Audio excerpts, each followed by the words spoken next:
Lord. Praise the Lord. Praise the Lord. प्रभूच्या नावाला धन्यवाद देतो मी.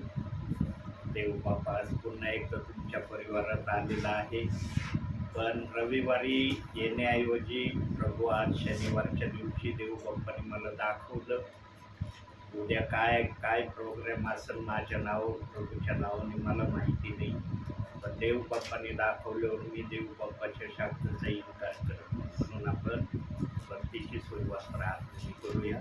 समीक्षा आपल्यासाठी सुरुवातीची प्रार्थना करील. आपण प्रार्थना करू.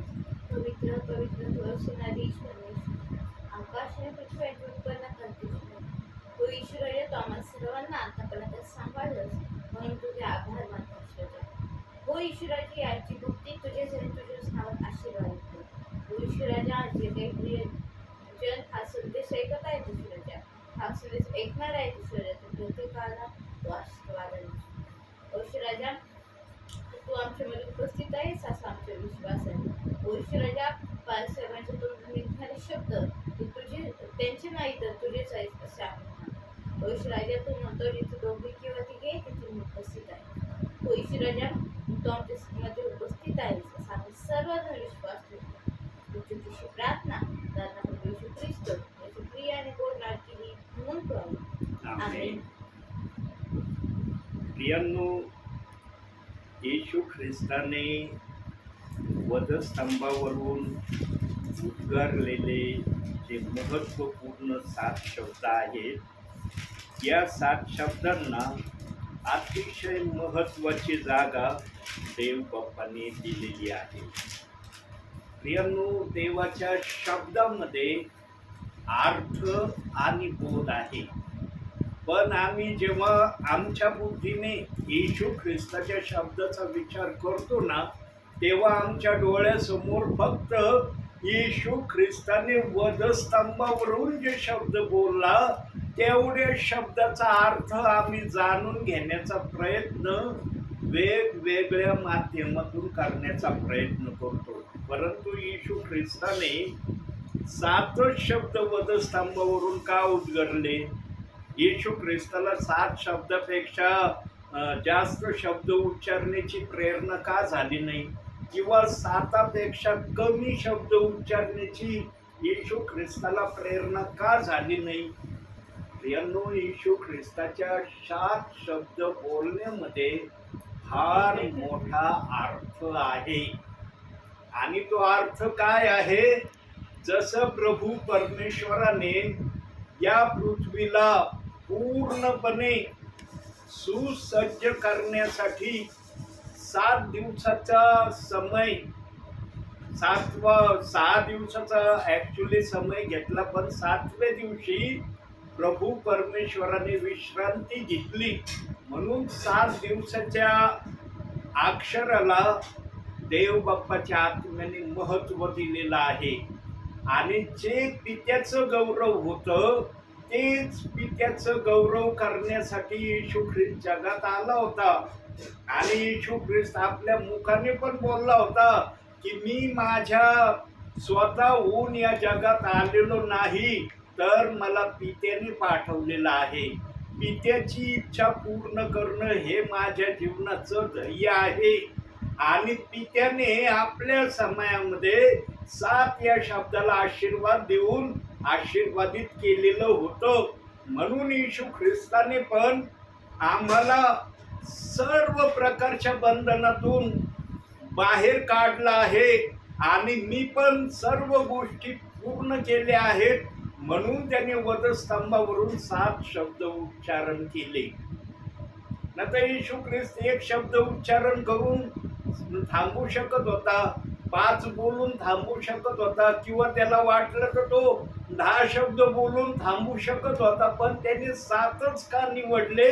कारण प्रभू परमेश्वराने 7 या अक्षराने सर्व काही पूर्ण झाले आहे याला मान्यता दिली. आणि तीच मान्यता येशू ख्रिस्ताने वधस्तंभावरून पित्याच्या त्या आदराचं प्रतीक आपल्या मुखातून बोलून कबूल केलं. महत्व आहे येशू ख्रिस्ताच्या 7 शब्दाला बोलण्यामाग. त्यातला आज आपण 5वा शब्द पाहणार आहोत की 5व्या शब्दामध्ये त्याने आमच्यासाठी काय उद्गार काढले किंवा त्याने त्या उद्गारातून त्याला काय सांगायचं होतं तो शब्द आपण वचनातून पाहूया. त्यासाठी काढूया योहानकृत शुभवर्तमान 19वा अध्याय 28 वचन.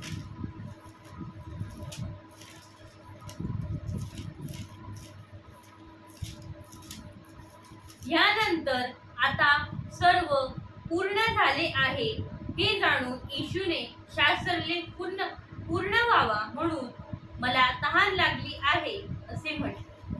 बघा आता या 5व्या शब्दामध्ये पूर्ण झाले या शब्दाचं उच्चारण केलंय आणि शब्दामध्ये बोलत असताना देखील त्याने एका शब्दात पूर्ण झाले हे उच्चारण केलंय. म्हणजे पूर्ण झाले या शब्दाला त्यांनी 2 वेळेस प्रगट केलंय आपल्या मुखातून. एकदा नाही बोलला तो पूर्ण झाले, 2 वेळेस बोलला. का बरं येशू ख्रिस्त 2 वेळेस पूर्ण झाले म्हणला?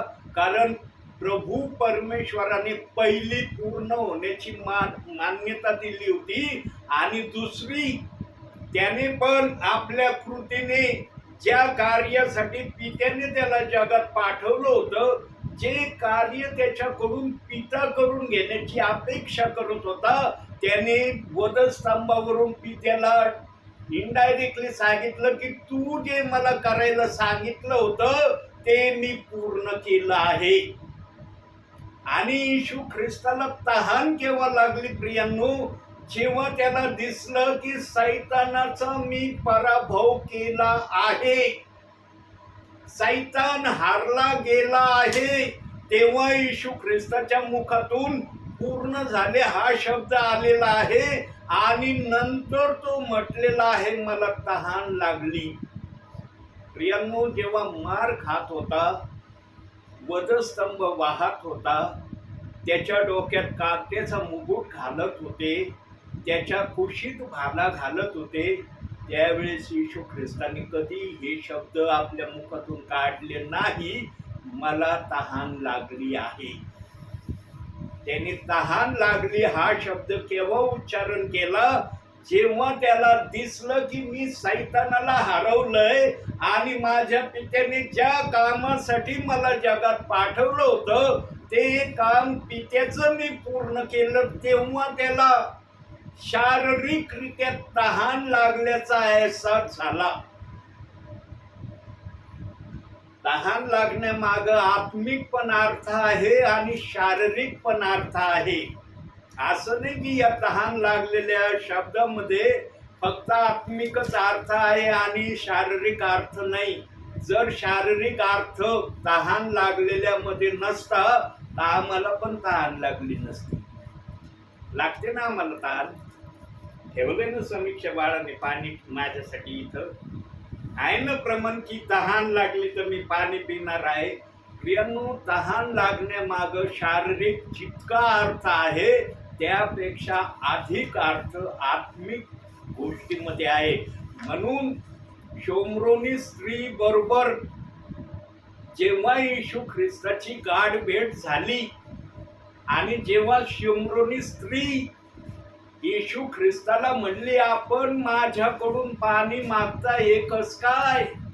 मी कोण आहे हे तुम्हाला कळलं असतं तर तुम्ही माझ्याकडे पाणी मागितलं नसतं. पण येशू ख्रिस्ताने तिच्या अंतरात्म्यातला विचार समजून घेतला आणि तिच्या अंतरात्म्यातला जो विचार आहे त्याच विचाराला अनुषंगून येशू ख्रिस्ताने त्या शोमरोनी स्त्रीला उत्तर दिलेलं आहे. त्या गोष्टीमध्ये जाण्या अगोदर आपण एक विचार पाहणार आहोत की त्या विचारामध्ये देव बाप्पाने कोणत्या गोष्टीचं प्रकाशन किंवा बोलणं त्याने व्यक्त केलं. काय बोलणं व्यक्त केलं? येशू ख्रिस्त एक साधारण व्यक्तीला यातना होत्या तशा यातना येशू ख्रिस्ताला झाल्या.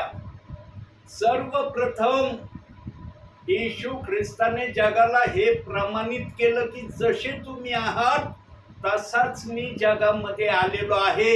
मला जरी परमेश्वराचा पुत्र हे नाव आहे, पण माझ्या शरीरात त्याच गोष्टी आहेत ज्या गोष्टी तुमच्या शरीरात आहे.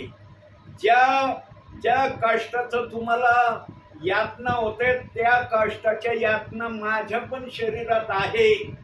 असं नाही की मी देवाचा पुत्र आहे म्हणून मला किती मारहाण केली तरी मला यातना होत नाही, त्रास होत नाही, माझ्या शरीरातून रक्त येत नाही, मला कुठल्या प्रकारचा त्रास होत नाही. ही गोष्ट आम्हाला येशू ख्रिस्ताने या विचारातून प्रगट केली की जसा साधारण व्यक्तीला यातना होत्या तशाच यातना येशू ख्रिस्ताला पण होत होत्या. आणि किती वर्ष होत होत्या? 33.5 वर्ष आमचा येशू ख्रिस्त या जगामध्ये होता ना. 33.5 वर्ष त्याच्या शरीरामध्ये एक साधारण व्यक्तीला ज्या प्रकारच्या कष्टातून त्रासातून ज्या पण गोष्टीतून जावं लागतं तशाच गोष्टीमध्ये येशू ख्रिस्त 33.5 वर्ष या भूतलावर होता. प्रियांनो, पहिल्या पॉइंटमध्ये मला जे देवाच्या सानिध्यामध्ये देव बाप्पाने मला पहिला विचार पॉइंट जो दाखवला तो काय दाखवला? देवाचे वचन शारीरिक आणि आत्मिक तहान भागवण्याचं दर्शक आहे. येशू ख्रिस्ताने जो शब्द उच्चारण केला वधस्तंभावरून त्या शब्दामध्ये शारीरिक आणि आत्मिक दोन्ही गोष्टीचा अर्थ ओतप्रोत भरलेला आहे. त्यामध्ये असं नाही की एकाच गोष्टीचा अर्थ आहे आणि दुसऱ्या गोष्टीचा अर्थ सोडून दिलेला आहे. दोन्ही गोष्टीमध्ये येशू ख्रिस्ताने त्या वाक्यामध्ये आपले विचार प्रगट केले आणि ते जे विचार आहेत ते विचार वचनातून देखील येशू ख्रिस्ताने दाखवलेले आहे. जेव्हा शोम्रोनी स्त्री बरोबर त्याचं बोलणं होतं तेव्हा शोम्रोनी स्त्री येशू ख्रिस्ताला एक साधारण व्यक्ती, एकदम साधा व्यक्ती, साध्या व्यक्तीपेक्षा पण खालच्या पातळीचा येशू ख्रिस्ताला ती समजत होती. म्हणून ती त्याला म्हणली की तुम्हाला जर कळलं असतं मी कोण आहे तर तुम्ही माझ्याकडे पाणी मागितलं नसतं. पण येशू ख्रिस्ताने तिच्या अंतरात्म्यातला विचार जाणला की हे उद्गार ती माझ्यासाठी का वापरीत आहे, कारण तिच्यामध्ये संस्कृतीचा तिच्या मनामध्ये जास्त विचार भरलेला आहे. मी कोणत्या विचाराची आहे, तुम्ही कोणत्या विचाराचे आहात, जगिक रूढी परंपरेचे विचार हिच्या हृदयात जास्त भरलेले आहेत. म्हणून ती मला म्हणाली की मी कोण आहे हे जर तुम्ही जाणलं असतं तर तुम्ही माझ्याकडं पाणी मागितलं नसतं. पण येशू ख्रिस्ताने शोम्रोनी स्त्रीच्या या वाक्याचं उत्तर वचनातून कसं दिलं ते आपण पाहूया. योहानकृत शुभवर्तमान 4था अध्याय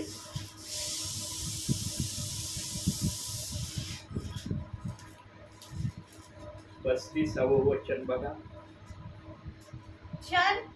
4 महिन्यांचा अवकाश आहे मग कापणे येईल असे तुम्ही म्हणता की नाही?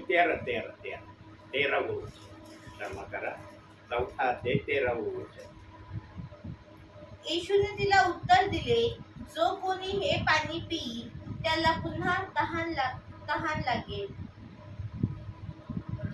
पूर्ण कर.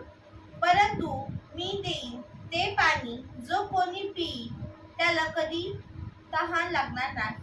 जे पाणी मी त्याला देईन ते त्याचमध्ये सार्वकालिक जीवनासाठी उकळत्या पाण्याचा झरा असे होईल. जेव्हा येशू ख्रिस्त शोम्रोनी स्त्रीला म्हणला ना की माझ्या जवळ जे पाणी आहे आणि मी जे पाणी तुला देणार आहे आणि ते पाणी तू पिल्यावर तुला कधीच तहान लागणार नाही. तेव्हा शोम्रोनी स्त्रीने जगिक शरीराची तहान भागवण्याच्या पाण्याविषयीचा अर्थ घेण्याचा तिने विचार केला. म्हणून तिने या वाक्याला ऐकल्यावर ताबडतोब गावामध्ये गेली आणि सर्वांना म्हणाली, आपल्याला याकोबाच्या विहिरीवर पाणी भरायला यावं लागतं. पण एक महान पुरुषाबरोबर माझं बोलणं झालं आणि तो महान पुरुष मला बोलला की मी जे पाणी देईल ते जर कुणी पेईल तर त्याला पुन्हा कधी तहान लागणार नाही. चला, आपल्याला पाणी भरायचं फार कष्ट करावं लागतं. आपल्याला कायम स्वरूपीचं पाणी देणारा एक महान पुरुष याकोबाच्या विहिरीवर मला भेटलेला आहे. आणि शोम्रोनी स्त्रीच्या त्या शब्दाचा उच्चारण ऐकल्यावर त्या काळातले लोक विचार करणारे नव्हते, अरे खरं बोलती का खोटं बोलती, खरंच तिची गाठ भेट झाली का नाही.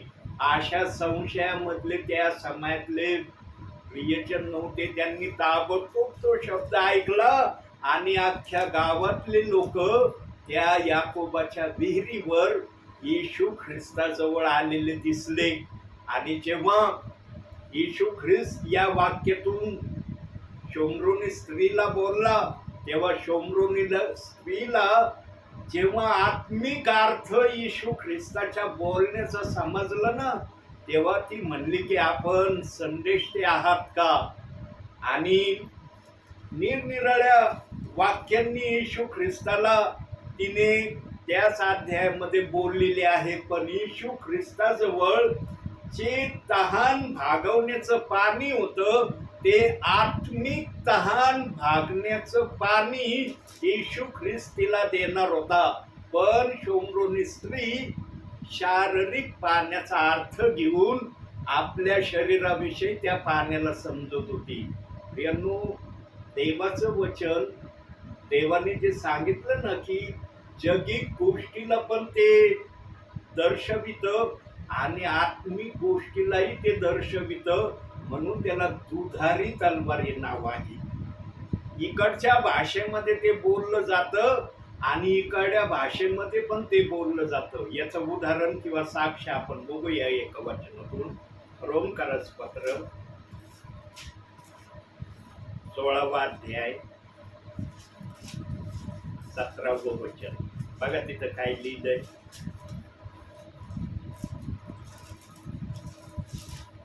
आता बंधुजन हो, मी तुम्हाला विनंती करीतो की तुम्हाला जे शिक्षण मिळाले आहे त्या विरुद्ध जे फुटी व अडथळे घडवून आणत आहेत त्यांच्यावर लक्ष ठेवा आणि त्यांच्यापासून दूर व्हा. आमेन.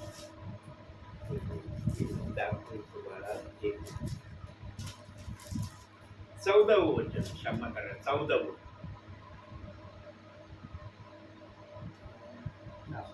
असुंक्रित, लगोन, हर्मेस, पत्रबास, हर्मास यांस व त्याचबरोबर जे भाऊ आहेत त्यांस सलाम सांगा.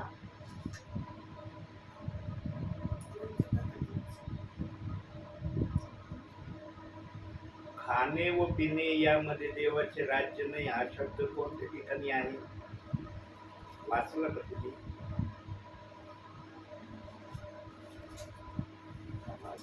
14वा अध्याय 17व वचन पहा बरं. 14वा अध्याय हा त्यामध्येच आहे. 14वा अध्याय 17व वचन. खाणे व पिणे या देवाचे राज्य नाही, तर नीतिमत्व, शांती व पवित्र आत्म्याच्या द्वारा मिळणारा आनंद यात आहे. बघा, आता खाणे आणि पिणे या देवाचं राज्य नाही. मग कुणी म्हणून खाणे आणि पिणे याच्यात देवाचं राज्य नाही, मग आम्ही कशा करता जेवण करतो? आम्हाला जेवण करण्याची काय गरज आहे? देव जर म्हणतो खाणे पिणे याच्यामध्ये काहीच मी ठेवलेलं, मग आम्ही जे जेवण करतो 3 टाइम हे कशा करता करतो? प्रियांनो, देवाचं वचन शारीरिकरित्या पण या गोष्टीला दर्शवितं आणि आत्मिक गोष्टीला पण दर्शवतं. आता आत्मिक गोष्टीमध्ये कसं, दुसरे करंथीकराचं पत्र 11वा अध्याय 27वं वचन. बघा तिथं पाऊलाविषयी काय लिहिलेलं आहे. पाऊलाबद्दल काय लिहिलंय बघा तिथं. 11:27. श्रम व कष्ट, कितीतरी वेळा केलेली जागरणे, तहान भूक, पुष्कळ उपास तापास, थंडी व उघडा वागडेपणा या सर्वांमुळे मी अधिक आहे. उपास आणि जेवणाविना राहणं. आता कित्येक दिवस तो उपाशी राहिला. आता सांगा, आम्ही दिवसातून 3 टाइम जेवण जेवणारे आहोत. पाऊल त्या ठिकाणी बोलत आहे आत्म्याच्या प्रेरणेने की मी कित्येक दिवस उपाशी राहिलो, उपासामध्ये राहिलो, मला जेवण मिळालं नाही. सांगा, इतके दिवस तो उपाशी राहिला, तेव्हा त्याच्या शरीराला भूक लागली नसेल का? यांनो, ज्यांच्या हृदयामध्ये प्रभूचा आत्मा आहे त्यांना कधी तहान भूक लागत नाही. बघा, याचा आणखी एक साक्षीदार बघू. यशायाचं पुस्तक 49वा अध्याय 10वं वचन. बघा तिथं काय म्हणतंय वचन.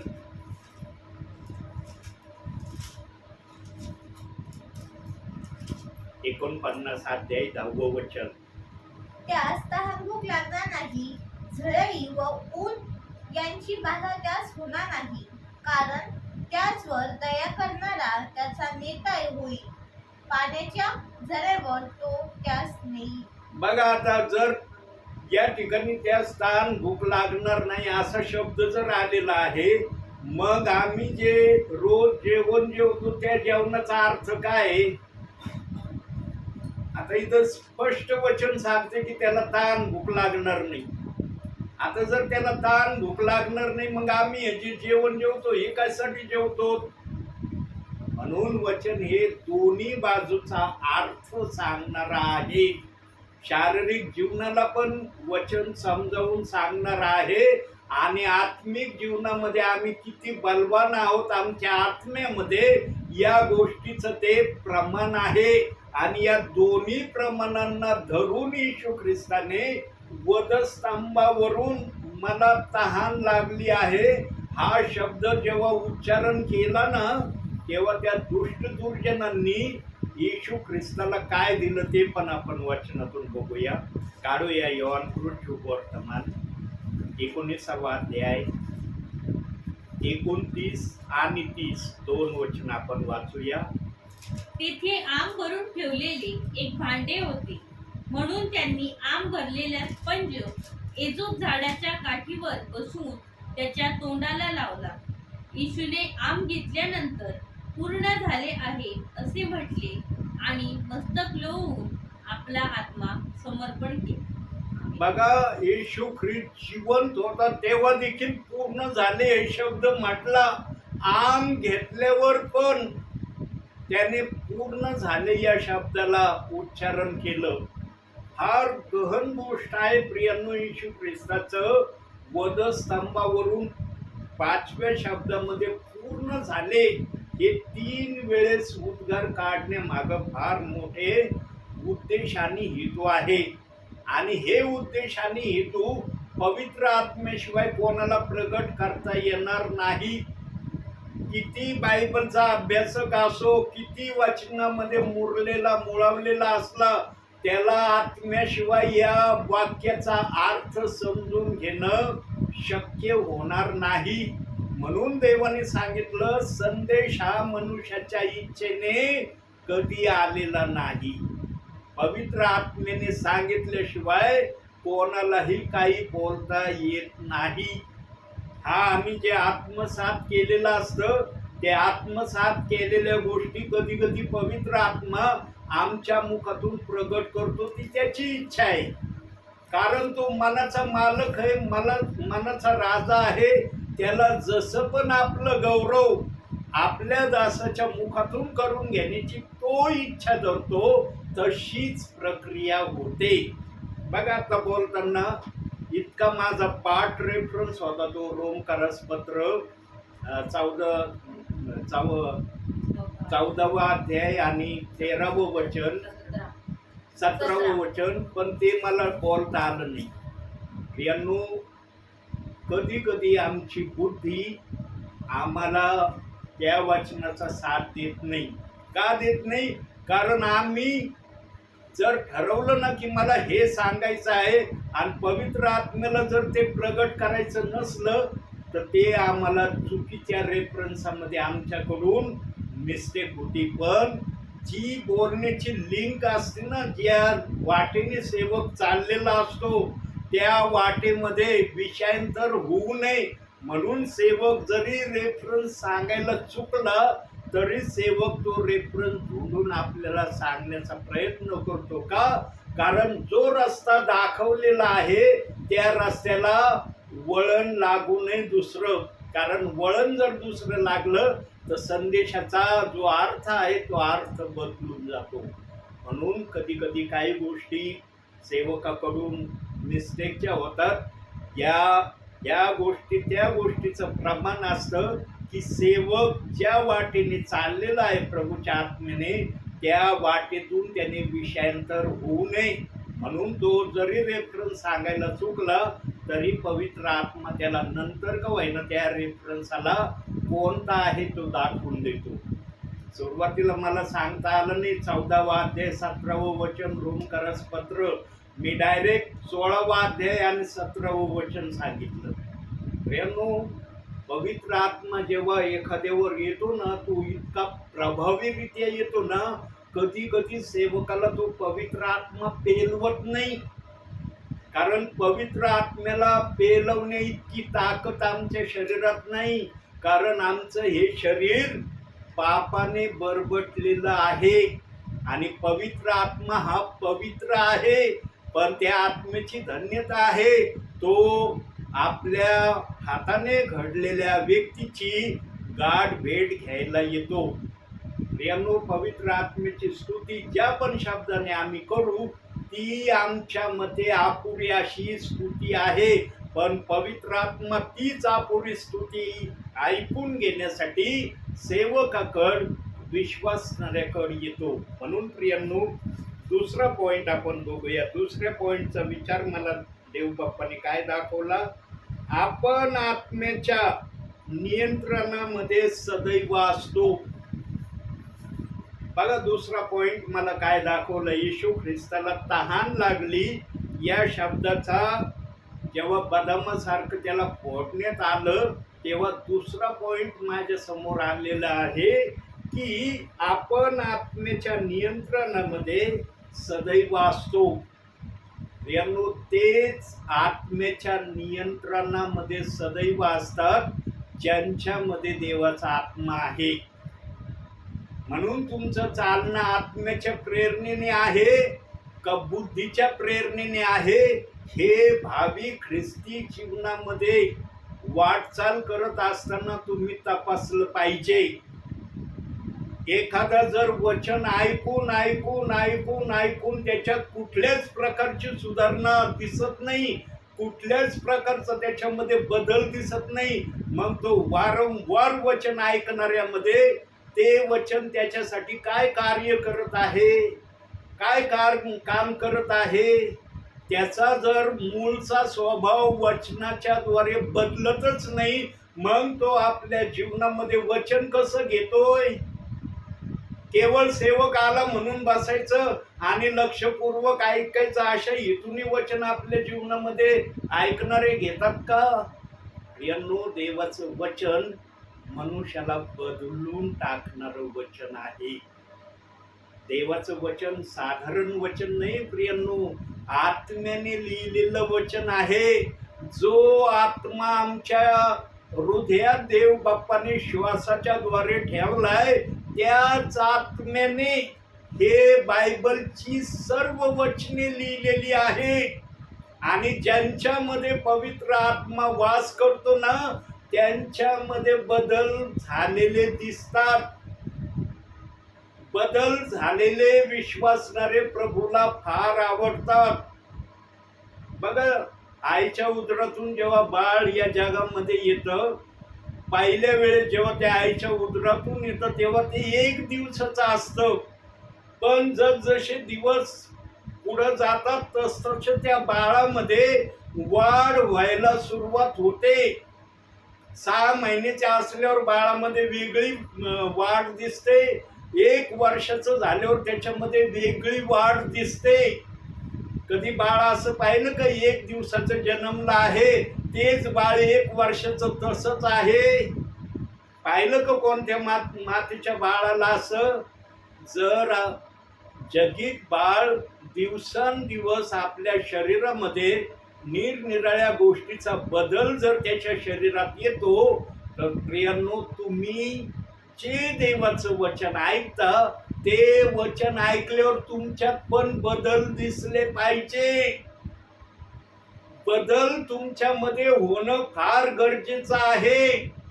आणि तुमच्यामध्ये बदल व्हावं म्हणून देवाचा आत्मा स्वर्ग सोडून तुमच्या परिवारामध्ये दासाच्या द्वारे भेट घ्यायला येतो.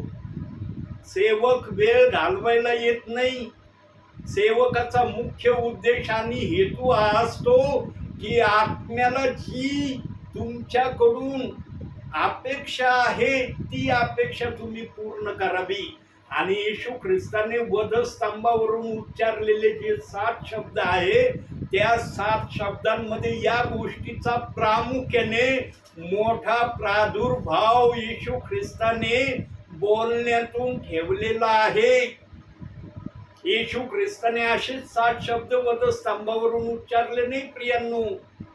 इतका कट्टर चोर होता, त्याने कधी देवाचं नाव जीवनात घेतलं नव्हतं. इतकं सुंदर वाक्य त्याला मरणा अगोदर कुठून आलं त्याच्या मुखात? कारण आत्म्याने त्याची भेट घेतली म्हणून त्याला ते वाक्य बोलण्याची प्रेरणा मिळाली. जेव्हा तू राजवैभवाने येशील तेव्हा माझी आठवण कर. ज्याने जीवनामध्ये कधी चांगले शब्द वापरले नाही, चांगल्या शब्दाची माहिती घेतली नाही, तो मरण्या अगोदर इतका चांगला शब्द बोलू शकतो का प्रियांनो? प्रियांनो, देव ज्यांना भेटतो ना त्यांना आशीर्वाद मिळाल्याशिवाय राहत नाही. तुमची पण देवाबरोबर भेट झालेली आहे. तुम्हाला किती आशीर्वाद देवाने दिले हे एकदा तरी प्रभूच्या सानिध्यामध्ये बसून प्रभूला विचारा, देव बाप्पा तू माझ्या बरोबर दर रविवारी सेवकाच्या द्वारे बोलतो, माझ्यामध्ये किती बदल झालाय किंवा किती बदल माझ्यामध्ये होण्याची प्रक्रिया सुरू झाली. जर तुम्ही देव बाप्पाला मागितलं नाही ना, मग बायबलमध्ये एक शब्द दिलाय. काय दिलाय बघूया जरा. मत्ते वर्तमान 7वा अध्याय 7वंच वचन. मागा म्हणजे तुम्हाला दिले जाईल. बस काय म्हणतो देवाचा आत्मा? मागा म्हणजे तुम्हाला दिले जाईल. आता प्रत्येक रविवारी जर देवाचा आत्मा तुमच्या परिवारात येऊन तुम्हाला त्याच्या इच्छेप्रमाणे जे काही तो सांगतो, बोलतो, विचारातून, वचनातून, त्या गोष्टी तुमच्या हृदयात, तुमच्या आत्म्यात तुम्ही किती आत्मसात केल्या ह्या कधी तुम्ही देव बाप्पाला मागण्याच्या द्वारे विचारले का? की देव बाप्पा माझ्या हृदयात, माझ्या आत्म्यात तुझ्या वचनाचा विचार, तुझे वचन किती माझ्या हृदयात उतरले?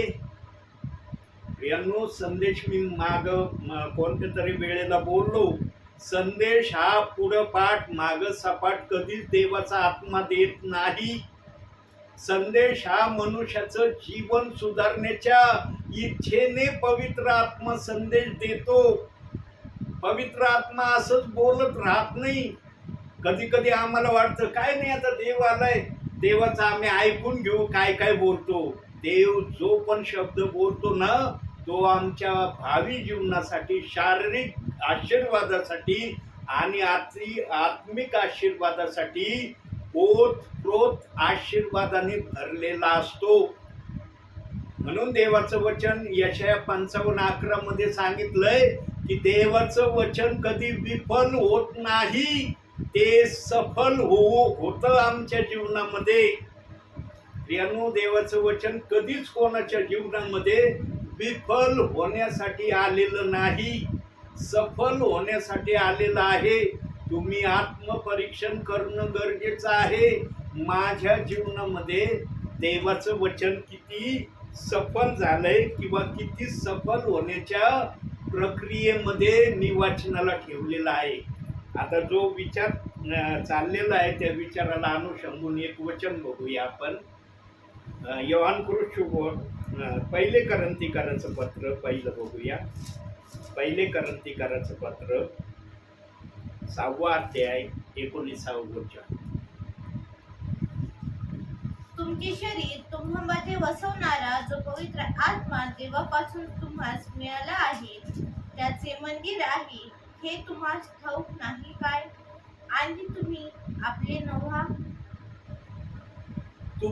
आपले नव्हा म्हणजे देव या वाक्यातून काय बोलतोय? आता तुम्ही स्वतःचे राहिले नाही.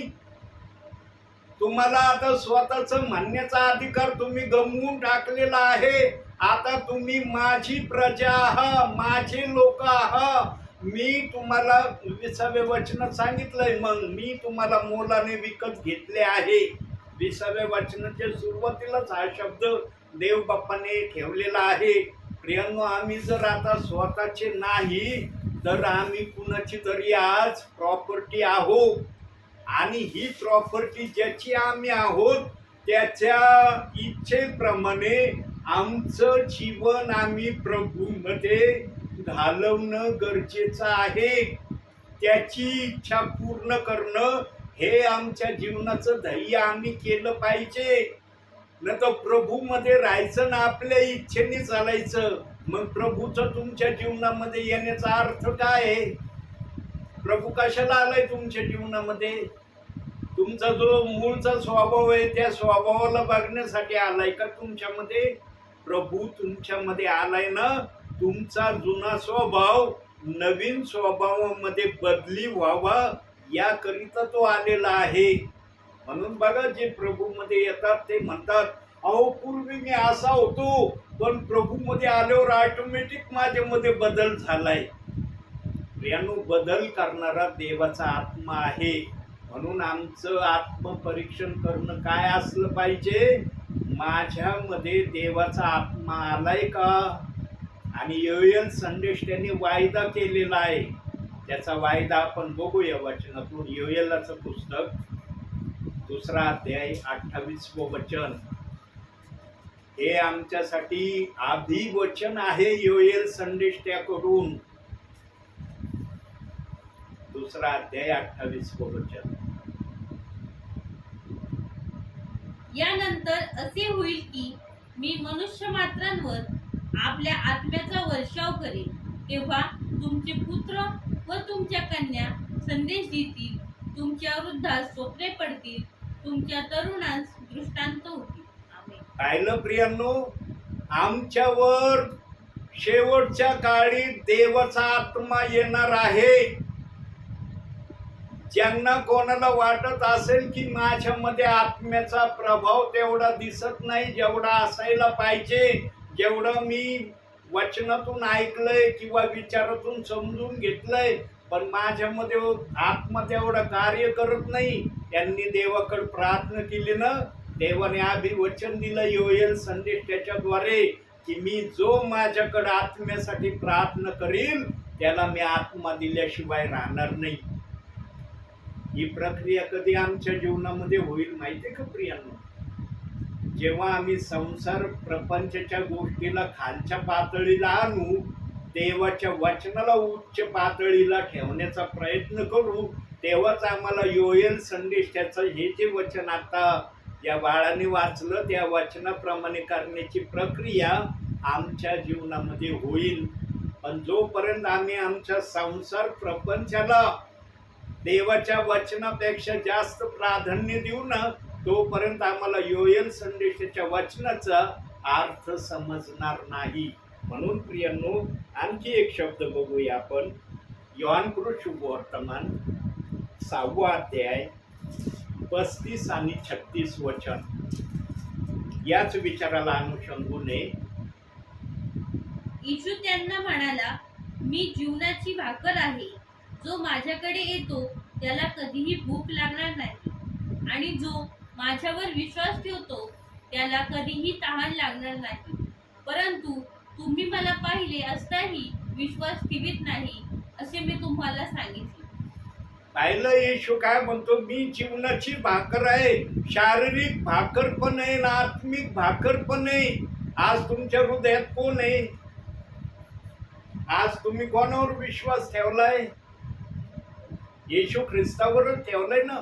म्हणून येशू ख्रिस्त म्हणतो, मी शारीरिक भाकर पण आहे, आत्मिक भाकर पण आहे तुमच्यासाठी. शारीरिक जीवनामध्ये पण मी तुम्हाला सहाय्यता करीन आणि आत्मिक जीवनामध्ये पण मी तुम्हाला सहाय्य करीन. पण मनुष्य जास्तीत जास्त शारीरिक जीवनामध्ये येशूचा उपयोग फार करण्याचा प्रयत्न करतो. आत्मिक जीवनामध्ये येशू ख्रिस्ताचा उपयोग काही जण फार कमी करतात. येशू ख्रिस्ताशिवाय आम्हाला काहीच मिळू शकत नाही हे हर विश्वासणाऱ्याला माहित आहे. पण विश्वासणारा येशू ख्रिस्ताचा उपयोग शारीरिक आशीर्वाद जास्त मिळावे याच्यासाठी फार उपयोग येशू ख्रिस्ताचा केला जातो. आत्मिक जीवनामध्ये मी बलवान व्हावं, आत्मिक धनामध्ये मी सदृढ व्हावं याच्याकडे फार थोडे प्रियजन आजही दुर्लक्ष करत आहेत. प्रियांनो, आम्हाला शारीरिक जीवनात काही मिळो अथवा ना मिळो, पण आत्मिक जीवनामध्ये आम्ही धनवान असावं ही देव बाप्पाने आम्हाला आज्ञा दिली. म्हणून मत्त्याच्या 6व्या अध्यायाच्या 19 ते 21 वचनात प्रभू बोलतो ना, तुम्ही पृथ्वीवर धनसंपत्ती साठवू नका, तर आपली धनसंपत्ती स्वर्गात साठवा. बोललाय ना प्रभू वचनामध्ये. प्रियांनो, देवाचं वचन आमच्यासाठी आशीर्वादाचा ठेवा आहे. आम्ही आशीर्वादाचा ठेवा किती घेतो आणि जगिक गोष्टीचा ठेवा आम्ही किती घेतो याचं मूल्यमापन करणं या अंतिम समयामध्ये हर विश्वासणाऱ्याला गरजेचं आहे. येशू ख्रिस्ताने वधस्तंभावरून 7 शब्द बोलणे माग हेतू हा होता की तुम्ही शारीरिक जीवनापेक्षा आत्मिक जीवनामध्ये जास्तीत जास्त बलवान धनवान व्हावं या उद्देशाने पण येशू ख्रिस्ताने वधस्तंभावरून हे 7 शब्द उच्चारलेले आहे. येशू ख्रिस्ताच्या उच्चारण्याच्या या शब्दामाग पवित्र आत्म्याजवळ भरपूर काही गोष्टी आहे. पण पवित्र आत्मा जेव्हा प्रगट करण्याची इच्छा करील तेव्हा सेवकाच्या मुखातून ते निघतील. सेवकाला आपल्या बुद्धीने कधी आत्म्याचा विचार सांगता येणार नाही. कितीही वचनात मुळवलेला असो, किती वचन आत्मसात केलेला असो, किती वचन त्याचे पाठ असो अथवा संपूर्ण बायबल त्याचं पाठ जरी असलं तरी आत्म्याने दाखवल्याशिवाय कोणाला वचनाचा अर्थ सांगता येणं शक्य नाही. बुद्धी कधी वचनाचा अर्थ सांगू शकत नाही. प्रियांनो, प्रत्येक वेळेला प्रभू तुमच्या घरी भेटायला येतोय.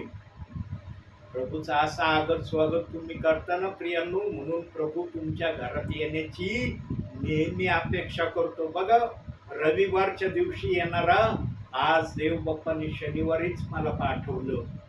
ज्या ठिकाणी माझी शनिवारची प्रार्थना असती तिथं देव बाप्पा आज म्हणलं जाऊ नको, आज तिथं नाही जायचं तू, मी सांगन त्या ठिकाणी तुझा. सेवक नेहमी प्रभूचा ऐकणारा असला पाहिजे.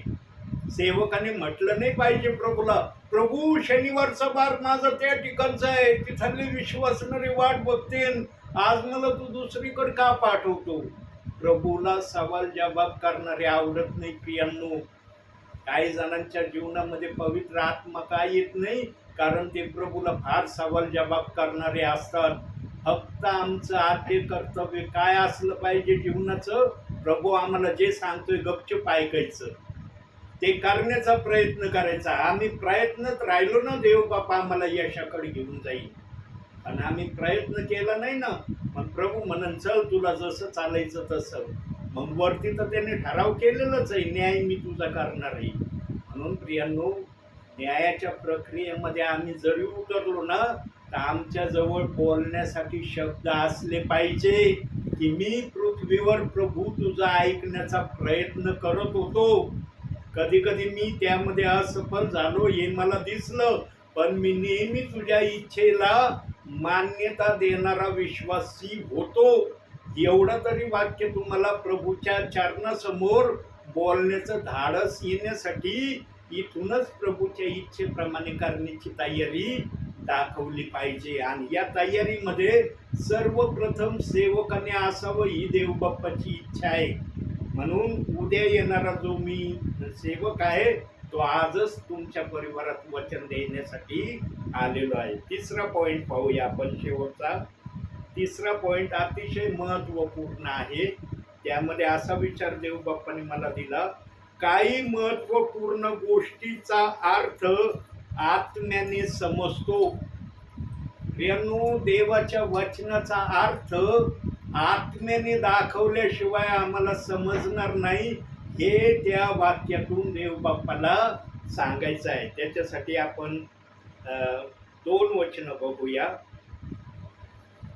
पहिलं वचन बघूया, याकोबाचं पत्र, 1 अध्याय, 5वं वचन.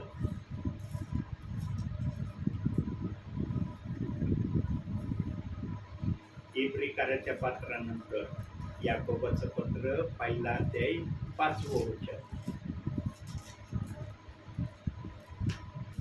जर तुम्हापैकी कोणी ज्ञानाने उणा असेल तर त्याने ते देवाजवळ मागावे, म्हणजे ते त्याला मिळेल, कारण तो कोणास दोष न लावता सर्वांस उदारपणे देणग्या देतो. प्रियांनो, आम्ही जेव्हा पण प्रभूकडे आलो, जेव्हा पण प्रभूच्या राज्यात आमची एंट्री झाली, तेव्हापासूनच आम्ही प्रभूच्या नजरेमध्ये उणे लोक आहोत. आणि देवाचं वचन आम्हाला आमचं उणे पण त्या वचनातून दाखवतो की तुम्ही उणे आहात, माझ्याकडे मागा, मी तुम्हाला सामर्थ्याने भरण. आणि जो विचार आलेला आहे त्या विचारामध्ये पण देवाचा आत्मा हेच सांगत आहे की आम्ही आत्म्याच्या प्रेरणेशिवाय कोणत्या गोष्टी समजू शकत नाही. आता दुसरं वचन बघूया, प्रेषितांची कृत्य 1 अध्याय 8वं वचन. पवित्र आत्मा तुम्हावर येईल तेव्हा तुम्हाला सामर्थ्य प्राप्त होईल आणि यरूशलेमात, सर्व यहुदियात, शोम्रोनात व पृथ्वीच्या शेवटापर्यंत तुम्ही माझे साक्षी व्हाल. प्रियांनो, आपल्या जीवनामध्ये पवित्र आत्मा आलाय का याची तपासणी अंतिम समयामध्ये तरी करण्याचा प्रयत्न करा. असं समजू नका आम्ही परंपरेचे प्रभूमधले विश्वासी आहोत, आमच्या 2 पिढ्या प्रभूमध्ये गेल्या, 4 पिढ्या गेल्या. तुमच्या कितीही पिढ्या प्रभूमध्ये गेलेल्या असल्या ना, तुमच्यामध्ये पवित्र आत्मा आलाय का याची तपासणी करणं गरजेचं आहे. आणि तेच वचन सांगतंय की पवित्र आत्मा तुम्हाला तुमच्यावर येईल तेव्हा तुम्ही सामर्थ्याने भरणार.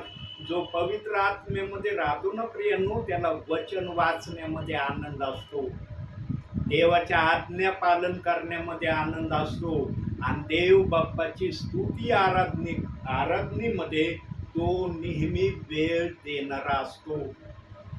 लुसिफर स्वर्गामध्ये काय करत होता? प्रभू परमेश्वरासमोर हेच करत होता. तो वाद्याच्या द्वारे प्रभू परमेश्वराला खुश करीत होता आणि प्रभू परमेश्वर लुसिफरच्या वाद्याच्या स्वरांनी इतका प्रसन्न व्हायचा, इतका आनंदी व्हायचा की लुसिफरला पण कधी कधी वाटायचं की अरे परमेश्वर माझ्या ह्या कलेने इतका आनंदी होतो, म्हणून त्याच्यामध्ये गर्व चढला आणि त्याने पण स्वर्गामध्ये काय मागणी केली की मला तू परमेश्वर होण्याचा अधिकार दे.